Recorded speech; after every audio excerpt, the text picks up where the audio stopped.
বন্ধুরা, আজ তোমাদেরকে ভোলা মাছের ঝাল রান্না করে দেখাবো। প্রথমে মাছের মধ্যে লবণ হলুদ মাখিয়ে রেখে দিয়েছিলাম 10 মিনিট, যাতে মাছের ভেতরে লবণটা ঢোকে। এরপর কড়াইয়ের মধ্যে সাদা তেল দিলাম, দিয়ে মাছটা ভেজে নেব। তোমরা যদি মনে করো সর্ষে তেলেও রান্না করতে পারো। ভাজা বসিয়ে দিয়ে আমি মশলাটা করে নিচ্ছি।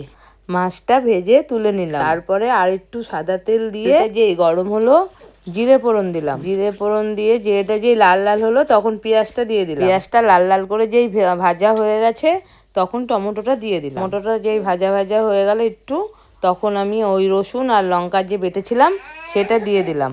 পারলে তোমরা ধনের গুঁড়ো জিরের গুঁড়ো দিতে পারো, কিন্তু আমি সেটা দিই না। মশলাটা একটু ভাজা ভাজা হয়ে গেলে আমি দিয়ে দেবো একটুখানি হলুদ, স্বাদ মতন লবণ আর অল্প কাশ্মীর লঙ্কার গুঁড়ো দিয়ে এটাকে ভালো করে কষিয়ে পরিমাণ মতন জল দেবো। হাই ফ্লেমে 5 মিনিট রেখে ঝোলটা যখন কমে আসবে মাছগুলো দিয়ে দেবো।